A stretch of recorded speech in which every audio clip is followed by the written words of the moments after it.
Hello friends, कैसे हैं आप लोग। उम्मीद करते हैं काफी अच्छे होंगे। तो आप लोगों का मैं फिर से स्वागत करता हूं अपने यूट्यूब चैनल डीजेपी इलेक्ट्रिकल में। डीजेपी इलेक्ट्रिकल से आप लोग समझ जाएंगे कि ये चैनल हमारा इलेक्ट्रिकल स्टूडेंट्स के लिए है, जो लोग डिप्लोमा खासकर कर रहे हैं। तो हम लोग एक एक सब्जेक्ट कवर करने के लिए निकले हैं। तो सबसे पहले हम लोगों ने शुरू किया है ड्राइंग, जो कि अदर ब्रांच के अपेक्षा इलेक्ट्रिकल की ड्राइंग थोड़ी आसान तो होती है, लेकिन कॉम्प्लिकेटेड होती है। आपको इसमें ड्राइंग कम करना होता है, डिजाइन ज्यादा करना होता है। ड्राइंग कम और डिजाइन ज्यादा करना होता है। तो इस कड़ी में हम लोग आगे बढ़ रहे थे। उसके बाद हमारा भी बेसिक का, मशीन का, इलेक्ट्रॉनिक्स का सारा पोर्शन भी बाकी है। आगे हम उसको देखेंगे। फिलहाल आप लोगों का एग्जाम में भी होने वाला है।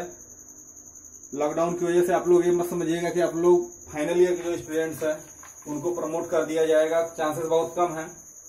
तो तैयारी में रहिए कि एग्जाम देना है, भले ही हल्का एग्जाम देना हो चाहे टफ एग्जाम देना हो।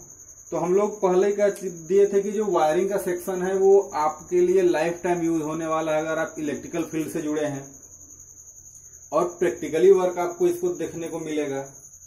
तो इसलिए मैंने आपको कहा था कि जो ड्राइंग का पोर्शन है, जो पूरा आपका ये सब्जेक्ट है, उसको आप एज ए प्रैक्टिकली नॉलेज के लिए पढ़िए, न कि एग्जाम के लिए। तो इसी कड़ी में हम लोग आगे निकले थे। हमने पहले आपको बता दो क्या क्या हम लोगों ने पढ़ रखा है। तो देखिए, पहला आपने पढ़ा था प्रिंसिपल, एस्टिमेटिंग कास्टिंग का प्रिंसिपल क्या है पहले चैप्टर में। उसके बाद आपने अर्थिंग देखा, ये भी कंप्लीट हो गया, ये भी कंप्लीट हो गया। उसके बाद आपने अर्थिंग के बाद आपने क्या देखा, इंटरनल वायरिंग, जिसको आप लोग हाउस वायरिंग भी कहते हैं। ठीक है, ये भी कंप्लीट हो गया। फिर आपने पावर वायरिंग पढ़ा, ये भी कंप्लीट हो गया। फिर मैंने आपको पावर और इंटरनल वायरिंग दोनों को मिक्स करके भी एक क्वेश्चन कराया। जितना थ्योरी बन सकता था मैंने आपको पूरा थ्योरी कवर किया इन चारों सब्जेक्ट का, चारों चैप्टर का, सॉरी। अब मेरे हिसाब से जितना कुछ मैंने आपको पढ़ाया है वो आपके एग्जाम से ज्यादा है। ज्यादा इसलिए कह रहा हूं क्योंकि आप अगर इन 4 सब्जेक्ट का उठा लो तो आपके 50 मार्क्स इसी में से कम, 50% नहीं, 50 मार्क्स इसी में से कवर हो जाते हैं। 30 का आपका ये रहता है, 10 का ये रहता है, 40 हो गया, और इनमें से मिला के आपको 10 मिल जाएगा, तो 50 हो गया। लेकिन अभी भी और चैप्टर बचे पड़े हैं, उनको भी हम लोग कवर करेंगे। तो आइए आज एक नया चैप्टर शुरू करते हैं। चैप्टर का नाम है estimation of overhead line. Estimation of overhead line. तो देखिए, नया चैप्टर आप लोग शुरू करिए।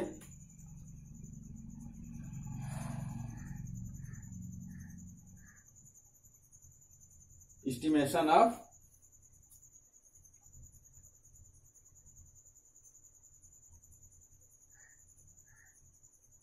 ओवरहेड लाइन, यानी कि जो ओवरहेड लाइन होती है। अब आपके दिमाग में अगर ये आ रहा हो कि ओवरहेड लाइन होती क्या है, तो सबसे पहले आप उसको देख लीजिए। आपने देखा होगा आपके आसपास इलाके में बहुत सारे वायर जो हैं वो खंबे के थ्रू जाते हैं, चाहे वो टावर हो, चाहे पोल हो, कुछ भी हो सकता है। यानी कि जमीन से ऊपर हम कोई सपोर्ट देकर जो लाइन को ले जाते हैं, उनको बोला जाता है ओवरहेड लाइन। उनको क्या बोलते हैं हम लोग? ओवरहेड लाइन बोलते हैं। ठीक है, अब आपके दिमाग में आएगा कि एस्टिमेशन क्या है। तो एस्टिमेशन का मतलब आपको पता ही है कि गणना करनी है कि कितना खर्चा आएगा। ठीक है, तो ओवरहेड लाइन में आपके दिमाग में आएगा कि पोल भी होता है, टावर भी होता है, हमें करना सबका है क्या। तो मैं सबसे पहले ये क्लियर कर दूं, आपको डिस्ट्रीब्यूशन लाइन का करना है। डिस्ट्रीब्यूशन लाइन का क्या करना है? एस्टिमेशन करना है। ट्रांसमिशन लाइन भी होती है,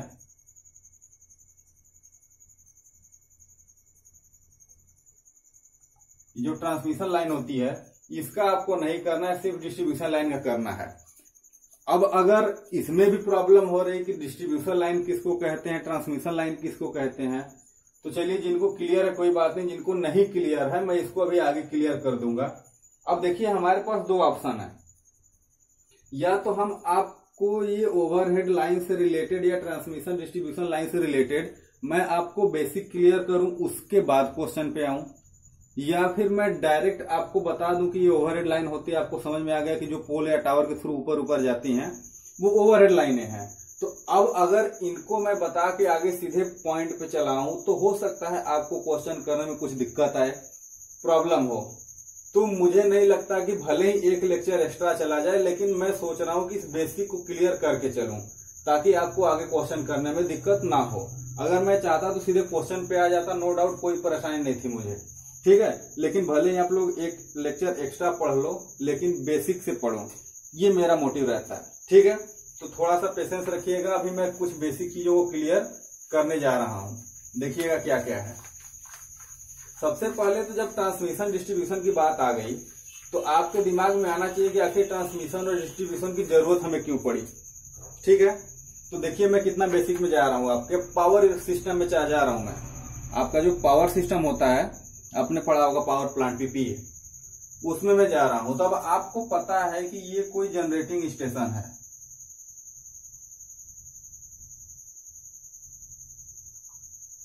जनरेटिंग स्टेशन है। अब इस जनरेटिंग स्टेशन से बिजली पैदा हो गई। बिजली कहां पैदा होती है? जनरेटिंग स्टेशन पे।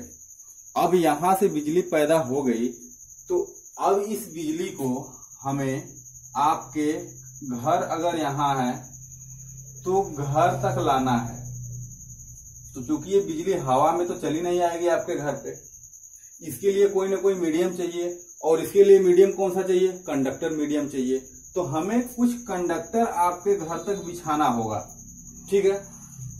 तो अब देखिए कंडक्टर अगर घर तक बिछाना है तो डायरेक्ट कंडक्टर तो आपके घर पे चला नहीं जाएगा, या तो आप ओवरहेड लाइन से ले जाओ या तो आप अंडरग्राउंड केबल ले जाओ।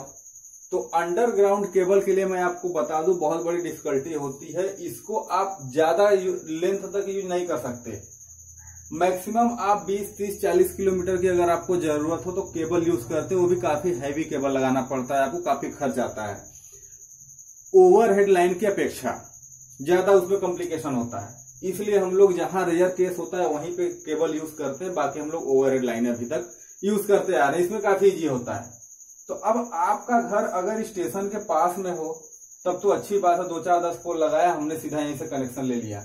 लेकिन सोचिए अगर ये घर 1000 किलोमीटर दूर हो, 2000 किलोमीटर दूर हो, तब आप कैसे ले जाओगे? तब बोलोगे ठीक है, जैसे 10-20 किलोमीटर के लिए आप ले जा रहे थे वैसे ही 1000 किलोमीटर के लिए ले जाओ, कोई नहीं दिक्कत होनी चाहिए। लेकिन दिक्कत होती है। उसके बाद अगर आपको लाइन लंबी ले जानी होती है तो आपने लॉस सुना होगा, इलेक्ट्रिकल से संबंधित है ये इलेक्ट्रिकल लॉस, जो कि I²R या इसको कह लें I²Z के फॉर्म में होता है। एसी में I²Z लेके चलते हैं, ठीक है।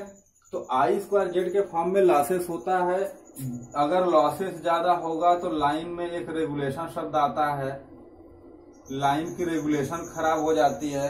अगर रेगुलेशन खराब होती है तो ड्रॉप होगा, यानी कि हमें ओवरऑल बहुत सारे प्रॉब्लम झेलने पड़ते हैं, इफिशियंसी खराब हो जाती है हमारे सिस्टम की।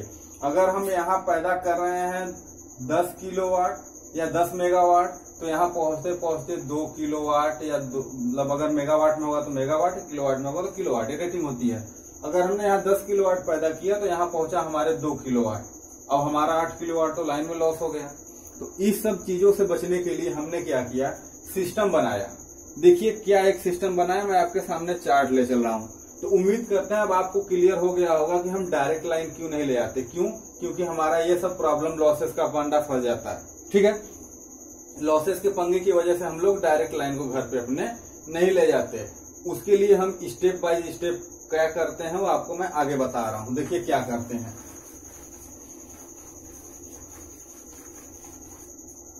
अब देखिए क्या है, मान लेते हैं ये आपका जनरेटिंग स्टेशन है,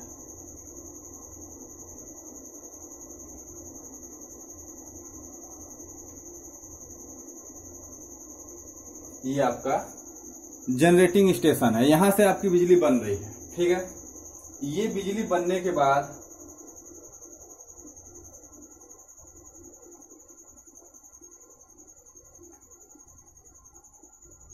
एक ट्रांसफार्मर में गई, उसके बाद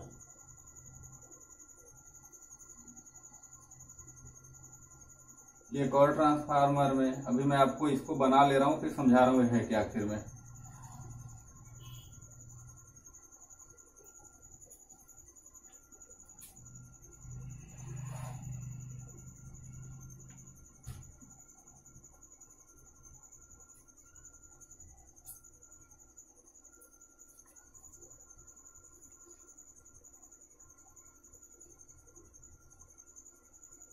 ये देखिए, अब ये जो जनरेशन होता है स्टैंडर्ड, अगर कोई आपसे वोल्टेज या ऑब्जेक्टिव में आता है आपके क्वेश्चन कि जो बिजली का उत्पादन होता है वो कितने वोल्ट तक होता है, तो होने को देखिए आपकी किताब में 10.5 या 11 वोल्ट दिया, 11 किलो वोल्ट दिया होगा, लेकिन स्टैंडर्ड प्रैक्टिकली ये है कि 33 केवी तक हम लोग उत्पादन कर सकते हैं।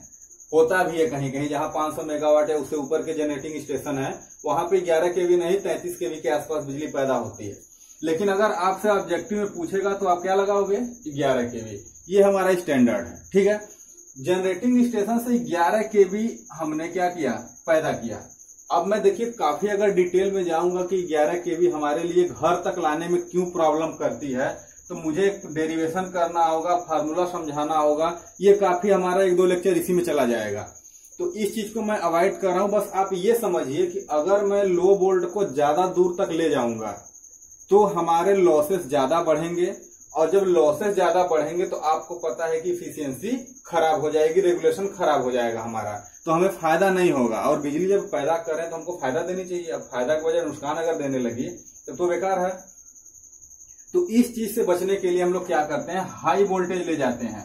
फिलहाल अगर मैं बात करूं आपसे एक फार्मूले की, सीधे सीधे T बराबर VL IL cos फाई, अगर 3 फेज है तो ये। अब आपको पता है कि अगर वोल्टेज यहां से देखिए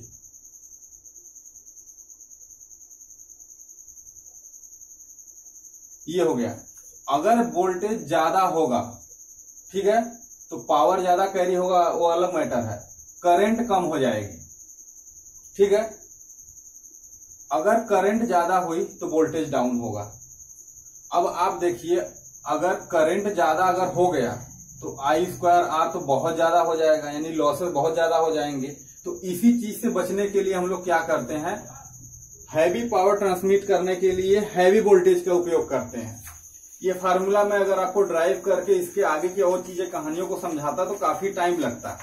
तो फिलहाल अब बस आप इतना समझिए कि लॉसेस ज्यादा बढ़ जाएंगे अगर 11 केवी या इससे नीचे हम ट्रांसमिट किए तो।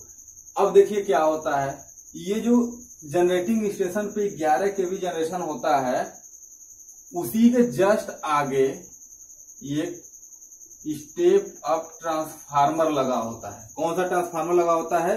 Step up. Step up step down आपको क्लियर होगा कि क्या होता है। ये वोल्टेज को बढ़ाता है, करंट को कम करता है, क्योंकि पावर रेटिंग तो उतनी है। तो होगा क्या, ये स्टेप अप 11 केवी को देखिए या तो 132 केवी में या 200 केवी में या 400 केवी में, किसमें? 400 केवी में, या फिर 765 केवी, कहीं कहीं आपको 800 केवी भी मिलेगा। ये एक्चुअली होता है 765 केवी। ठीक है, इतने तक स्टेप अप कर देता है, यानी कि आपका 11 केवी 132, 200, 400 केवी या 765 केवी में कन्वर्ट हो जाता है। ठीक है, उसके बाद ये अब हाई वोल्टेज की पावर चलती है, कहां जाती है? एक स्टेप डाउन ट्रांसफार्मर में। ये स्टेप डाउन ट्रांसफार्मर होता है। अब देखिए, ये तो जनरेटिंग स्टेशन के जस्ट पास में लगा होता है, यानी कि जो बिजली पैदा हुआ हम उसको तुरंत ट्रांसफार्मर में दिए, ये हाई वोल्टेज पे कर दिया। लेकिन ये जो ट्रांसफार्मर होता है ये काफी दूर लगा होता है। कहाँ पे? जहां सब स्टेशन बनाए जाते हैं दूर दूर, ये 200 किलोमीटर, 400 किलोमीटर, 100 किलोमीटर, यानी कि लोकल एरिया में जहां सप्लाई देना है उसके पास में इसको लगा दे हैं। तो आप देखिए अब इतना हैवी वोल्टेज तो आ गया हमारे पास, तो लोकल एरिया में इसको लगा देते हैं। अब लोकल एरिया में लगाएंगे तो वोल्टेज को डाउन करेंगे।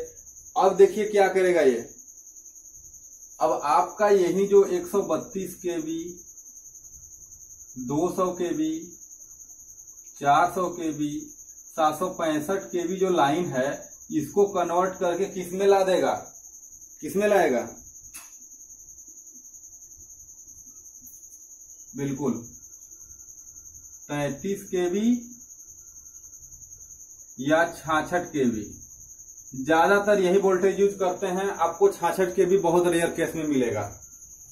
इसमें मैं बता दूं ये 765 केवी के भी लेटेस्ट लाइन शुरू हुई है। इसे मतलब अभी इसको नया मान के चलिए, अभी तक 400 केवी थी, अब फिलहाल में 2-4 साल हो गया है, यानी कि नई लाइन बनने लगी है 765 केवी की भी।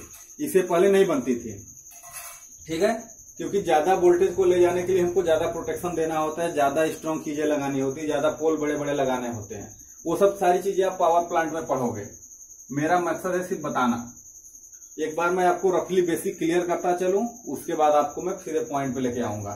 तो हम लोग स्टेप डाउन में किसको यूज करते हैं? 33 केवी को।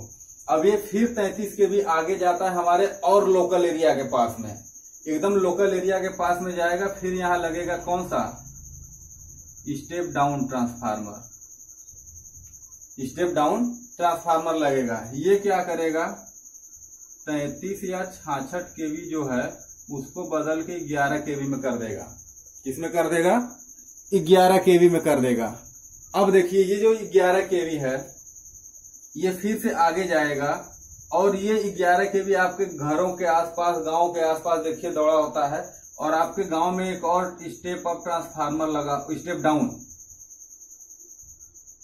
एक और स्टेप डाउन ट्रांसफार्मर लगा होता है, जिससे आप लोग अलग अलग अपना कनेक्शन ले लेते हो। तो ये पूरा स्टेप डाउन होता है। ये क्या करता है? 11 केवी को 0.4 केवी या 400 वोल्ट जिसको बोलते हो आप लोग, 440 वोल्ट, उसमें कन्वर्ट कर देता है ये, ठीक है। इतना काम ये करता है। अब आपके दिमाग में आएगा कि आपने ये तो बता दिया कि 11 केवी जनरेशन हुआ, उसी के जस्ट पास में हमने एक हैवी स्टेप अप ट्रांसफार्मर लगा दिया होता। ये देखिए ये जो ट्रांसफार्मर होता है सबसे हैवी होता है पूरे इस सिस्टम में। आप जो देख रहे हो यहाँ का ट्रांसफार्मर जो है ना, ये सबसे हैवी होता है। आपको पता है कि 11 को सीधे कहाँ पे कर रहा है? या तो 400 में, या तो 800 में, या तो 200 केवी में कर रहा है, ठीक है। ये सबसे हैवी होता है। तो स्टेशन के पास में ये ट्रांसफार्मर लग गया। उसके आगे जो लोकल एरिया की सप्लाई देनी, जैसे मान लेते हैं मैं एग्जांपल के लिए कहूं, ये आपका एक अनपरा में बिजली बन रहा है, ठीक है। उस अनपरा स्टेशन के पास में एक लग गया हमारा क्या, मतलब अनपरा का सब स्टेशन है, उसी के स्टेशन के बाहर, जनरेटिंग स्टेशन के बाहर बड़ा सा ट्रांसफार्मर हमने लगा दिया कि वो जो पैदा हो गया 11 के भी उसको स्टेप अप कर देगा। उसके बाद अनपरा से जो लाइन बनी, हो सकता है इसको यूपी के किसी और जिले में, गोरखपुर ले जाना हो, लखनऊ ले जाना हो, कानपुर ले जाना हो, बिहार ले जाना हो, तो ये लाइन सीधे यहां से निकलेगी, जाएगी उस बिहार या लखनऊ के साइड पे। अब वहां जो सब स्टेशन बनेगा उतनी दूर, ये 200 किलोमीटर से लेकर मतलब ये 800 किलोमीटर तक की रेंज की होती है, 800 से ज्यादा नहीं यूज करते। उसके बाद वहां लोकल एरिया में एक बड़ा सा सब स्टेशन बनाएंगे, वहां पे हैवी वोल्टेज को उतार देंगे। अब मान लेते हैं अगर ये लाइन लखनऊ चली गई, तो लखनऊ के बाहर या लखनऊ के अंदर जहां भी लगेगा ये लग गया। अब ये क्या करेगा, लखनऊ के जितने भी लोकल एरिया की सप्लाई है, जितने भी अलग अलग जिले हैं, 2-4-10 जिले, उनको ये सप्लाई भेजेगा आसपास के काफी दूर तक। वो कितना भेजेगा? 33 या 66 के भी भेजेगा। 33 या 66 के भी यहां से निकलेगा कहां? लोकल सप्लाई के लिए। अब वो जो लोकल सप्लाई है वो और लोकल में जाएगी गांव घर में। वो गांव घर में सप्लाई जाएगी तो किस में जाएगी? 11 केवी के फॉर्म में। अब वो 11 केवी का ट्रांसफार्मर आपके गांव में घर के आसपास छत के सामने दिखता होगा, वो यही होता है छोटा वाला स्टेप डाउन ट्रांसफार्मर, जो कि 11 केवी को 400 केवी में चेंज करता है। तो उम्मीद करते हैं आप लोगों को ये फ्लो पता हो गया होगा कैसे हमारी लाइन फ्लो करती है, ठीक है। अब देखिए यहां तो कुछ नहीं बोलते क्योंकि ये तो सब स्टेशन का दोनों ही पार्ट है, और सॉरी सब स्टेशन नहीं, जनरेटिंग स्टेशन का। ये सब स्टेशन होते हैं 3, और ये आपका लोकल एरिया का होता है, गांव घर का। इस लाइन को हम लोग बोलते हैं प्राइमरी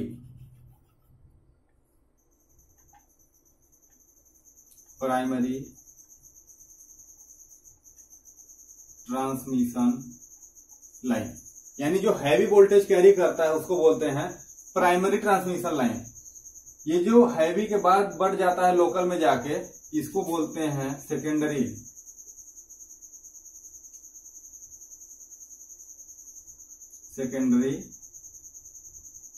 ट्रांसमिशन लाइन। ठीक है, ये जो अब आपके लोकल में चला गया, इसको बोलते हैं प्राइमरी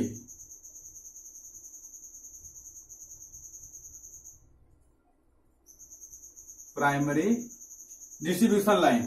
और ये जो आपके घर के बाहर जो ट्रांसफार्मर लगा है, वहां से आप जो कनेक्शन ले रहे हो, उसको बोलते हैं सेकेंडरी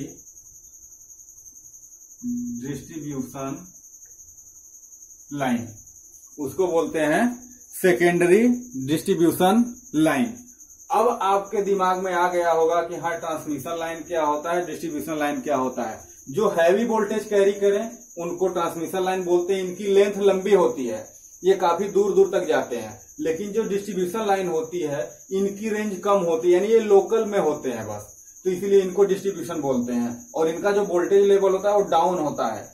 अब आपको मैंने बता दिया कि लंबी दूरी जाना है तो हाई वोल्टेज रखते हैं, नजदीक रहना है तो लो वोल्टेज रखते हैं, इसीलिए यहाँ का वोल्टेज लो होता है तो एरिया भी कम होता है। ठीक है, अब आप देख लीजिए primary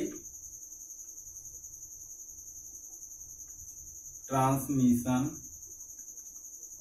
line. Primary transmission line का देखिए वोल्टेज क्या होता है, या तो ये 132 के भी होंगे, 220 के भी होंगे। मैंने हर जगह 200 लिखा है क्या, इसको आप करेक्शन कर लीजिए, 220 के भी। ठीक है, 132 के बाद 220 के भी, 220 के भी के बाद 400 के भी, 765 या कहीं कहीं आपको 800 मिलेगा, इससे कंफ्यूज मत करिएगा, ये वही लाइन है। ठीक है, ये हो गया। अगर मैं सेकेंडरी ट्रांसमिशन लाइन की बात करूं तो यूज में 33 और 66 है। अगर आप थ्योरेटिकली बात करो तो सेकेंडरी ट्रांसमिशन लाइन में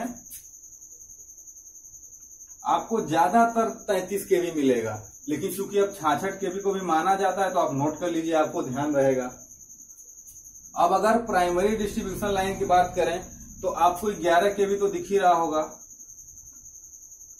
ये जो स्टैंडर्ड आप लोगों को दिखता होगा 11 केवी।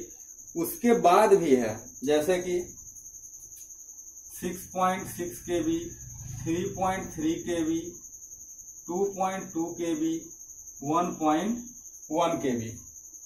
ये सॉरी 2.2 केवी नहीं है, फ्लो में आ गया।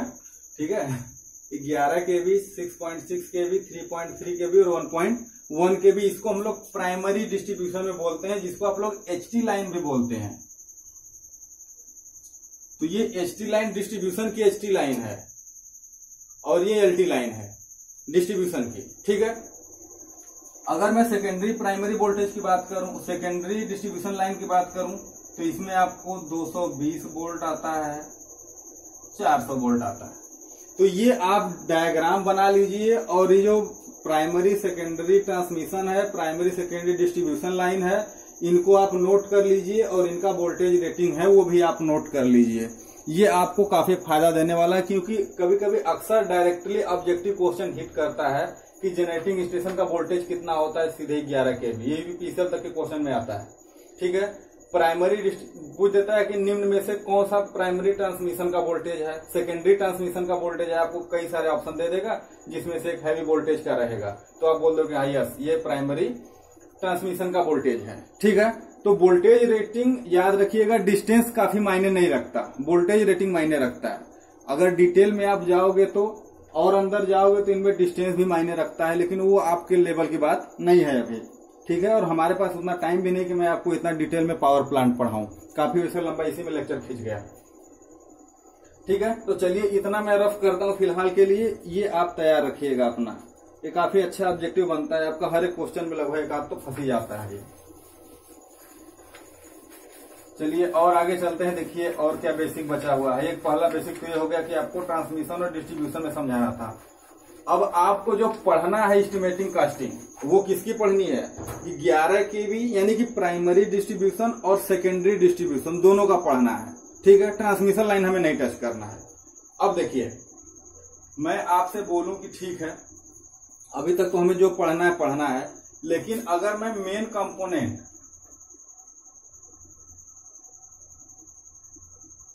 Component of